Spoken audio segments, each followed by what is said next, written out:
तत्व का आवर्ती वर्गीकरण को देखेंगे और इसमें ध्यान देना, उत्कृष्ट गैसों को आवर्त सारणी के किस वर्ग में रखा गया है? तो उत्कृष्ट सारणी के वर्ग 18 में रखा जाता है। किस में रखा जाता है? वर्ग 18 में रखा जाता है।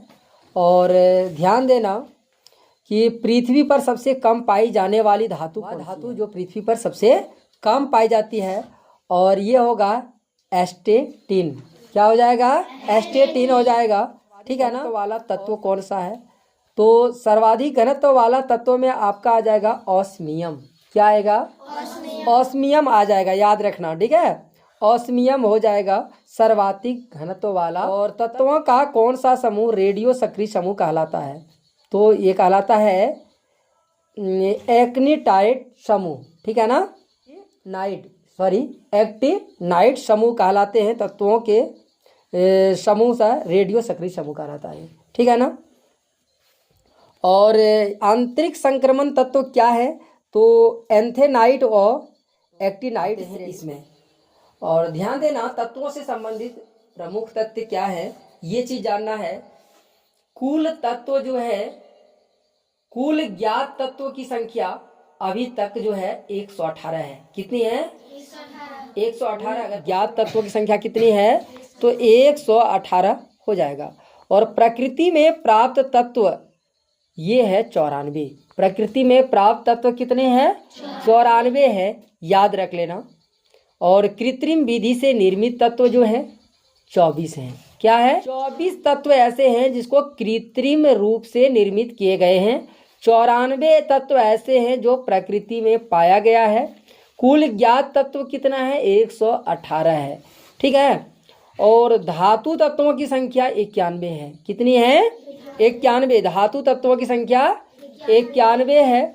और अधातु तत्वों की संख्या कितनी है? 20 है। अधातु तत्वों की संख्या 20 है। और उपधातु तत्वों की संख्या कितनी है? 7 है। याद रख लेना, उपधातु 7, अधातु तत्वों की संख्या 20, धातु तत्वों की संख्या 91, कृत्रिम विधि से निर्मित तत्व 24, प्रकृति में प्राप्त तत्व 94 और कुल ज्ञात तत्व याद रख लेना। ठीक है ना?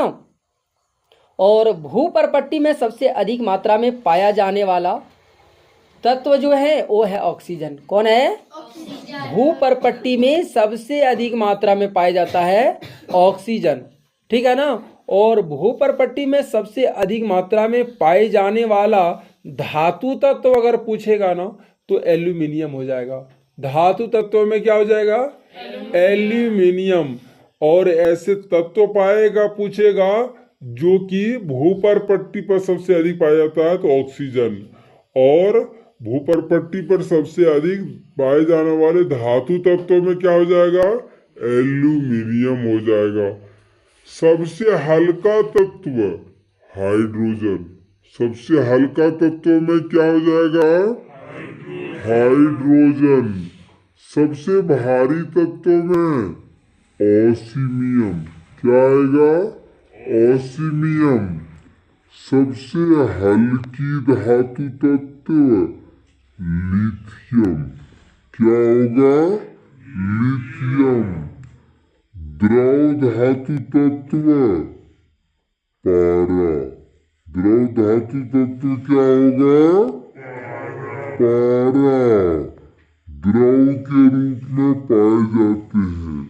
और द्रव अधातु तत्व में आ जाएगा आपका ब्रोमीन।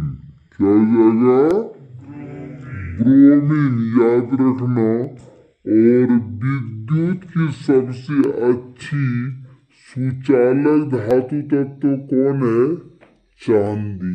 कौन है? चांदी। और विद्युत की सुचालक अधातु तत्व में क्या आएगा? ग्रेफाइट। ग्रेफाइट पेंसिल की नोक में जो होता है ना, ग्रेफाइट।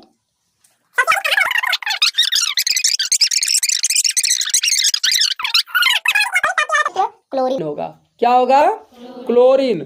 और सर्वाधिक विद्युत ऋणात्मक तत्व पूछेगा तो फ्लोरीन। क्या होगा? फ्लोरीन हो जाएगा। और सबसे प्रबल ऑक्सीजन ऑक्सीकारक पदार्थ फ्लोरीन ही है। क्या है? फ्लोरीन सबसे प्रबल ऑक्सीकारक पदार्थ। और मानव शरीर में सर्वाधिक मात्रा में पाए जाने वाला तत्व क्या होगा? ऑक्सीजन।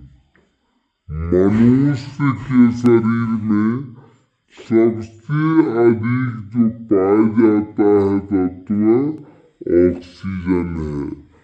और मिट्टी के तेल में रखा जाने वाला तत्व कौन है?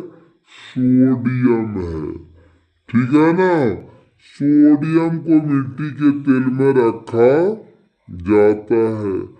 और हड्डियों एवं दांतों का निर्माण करने वाला तत्व कौन है? कैल्शियम है। ठीक है ना?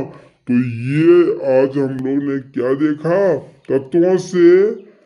तत्वों का आवर्ती वर्गीकरण से देखा मैंने, और तत्वों से संबंधित प्रमुख तथ्य भी देख लिया। नेक्स्ट क्वेश्चन है तुम्हारा, मेंडलीव के अनुसार तत्वों के गुण आवर्ती फलन होते हैं तो किसके? तो परमाणु भार के। किसके होते हैं? परमाणु भार के। ठीक है ना? और तत्वों के वर्गीकरण से संबंधित त्रिक के नियम का प्रतिपादन किसने किया था? तो ये डॉवे-राइनर ने किया था। किसने किया था? डॉवे-राइनर। तो ये आज का साइंस का क्लास, तत्वों का आवर्ती वर्गीकरण। कैसा लगा? अच्छा लगा तो लाइक करें, दोस्तों के पास भी शेयर करें, और हर रोज ऐसे ही मजेदार क्लास के लिए चैनल को सब्सक्राइब करके बेल आइकन को जरूर प्रेस कर लें। चलिए मिलता हो नेक्स्ट के लिए, दीजिए जाए। Thank you, take care, best of luck.